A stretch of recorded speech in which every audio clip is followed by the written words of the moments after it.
Welcome back to The Explainer. Today, we're diving straight into something I call the high-stakes paradox. It's this wild, radical concept that totally flips our traditional ideas of success on their head. We're looking at the idea that doing absolutely nothing, literally just stopping, is not a sign of laziness. Actually, scratch that, it's the exact opposite. It's the ultimate high-tension superpower.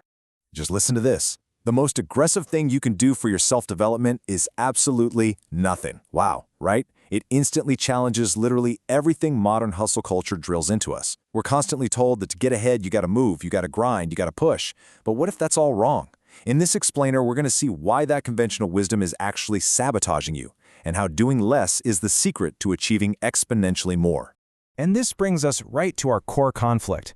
Most people mistake frantic movement for progress, but in reality, they are actually sabotaging their own metamorphosis. It's kind of like a caterpillar just endlessly squirming inside its cocoon instead of actually transforming. The alternative, what we call a high-tension standstill. By forcing a physiological standstill, you create this incredible high-tension catalyst that quite literally rewires your brain. It's not a dead stop, it's an intensely active state of pure potential. Which perfectly tees up Section 1, the law of reverse effort, and why forcing outcomes pretty much guarantees failure. So why exactly does forcing things backfire so badly? Well, these profound ideas were largely developed right here, in this amazing wooden yurt-shaped library tucked away in Muir Woods, by the British philosopher Alan Watts. Now, Watts was a guy who proudly, and I mean proudly, called himself a lazy intellectual. He was famous for this highly contagious, body-shaking belly laugh. And it was here that he studied the ancient concept of wu wei, or effortless action, and popularized his famous law of reverse effort. The law basically says this: the harder you strain to achieve a specific goal, the less likely you are to actually pull it off. Think about the sleep paradox. You've been there, right? The harder you try to force yourself to fall asleep, the more anxious you get, and boom, you're wide awake staring at the ceiling. Or think about archery. You absolutely have to pull the string back to create tension, but you can't hold it forever. To actually hit the target, eventually you just have to let go. Same thing with floating in water. If you try to force your body to float, you tense up and you sink like a stone. But simply relax, surrender, and the water holds you up. Okay, let's move on to Section 2, the neuroscience of mental silence and the physical rewiring of the brain. Now, just in case you think this is all just mystical, philosophical mumbo-jumbo, there is hard, empirical data proving that stillness creates a literal physical rewiring of your brain. You know that voice in your head that just won't ever shut up? That hidden tormentor that keeps you frantic? Is actually a measurable overactivity in a specific region of your brain. It's called the default mode network, or the DMN. It's the engine behind your internal narrative, that constant mental chatter and all that self-referential tension that totally distorts how you perceive reality. But check this out. Forcing a physiological standstill actually lowers all that neural chaos.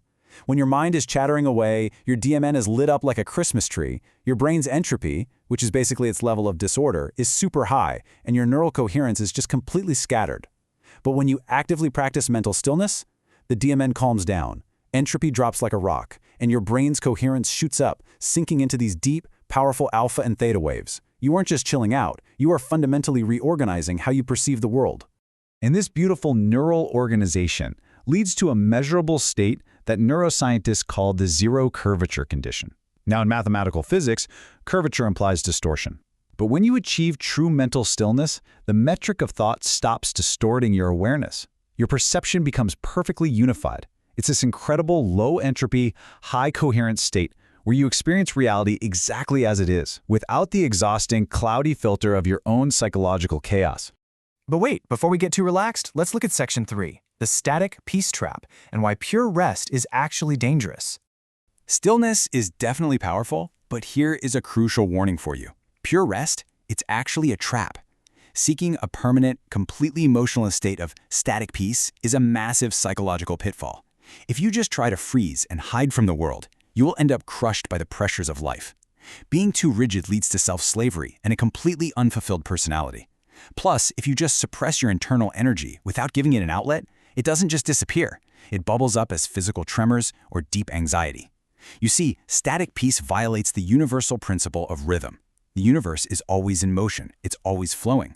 If you forcibly stop the pendulum, I guarantee you it will eventually swing back and knock you right off your feet. Which brings us to our final part, Section 4, Achieving True Dynamic Balance, also known as the sovereign synthesis. So how on earth do we actually use the power of doing nothing while still operating in a crazy, demanding world? Well, the secret is that we don't want to be frozen in that static piece we just talked about, because that just strips away our willpower. Instead, we have to cultivate dynamic balance. This is a highly conscious state of active readiness. You use your deep internal quietude and mental stillness to actually perceive and direct the external motion around you. You become, quite literally, the calm eye at the dead center of the hurricane. The best way to picture the mechanics of true stillness is to think of a spinning disc or a gyroscope. It looks perfectly solid, perfectly balanced, right? But it only maintains that unshakable, upright posture because it is in a state of continuous, intense, subtle motion. True stillness isn't a lack of energy. It's the perfect harmonious mastery of it.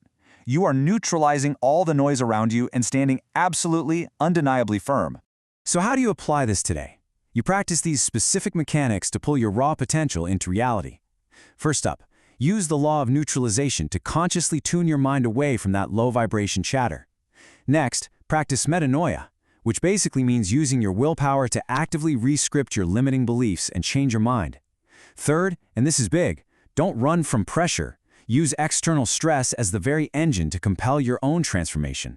And finally, become the sovereign. Shift out of sitting on passive potential and step into governing deliberate action. I want to wrap up this explainer by leaving you with one ultimate high-stakes dare. We've seen today that chaotic movement is really just a distraction from real progress. Forging a true, dynamic internal stillness actually physically rewires your brain, aligning you with the continuous flow of the universe. But let's be honest, it takes immense strength to stop running, to face your own internal narrative, and to just exist in the present moment without forcing an outcome.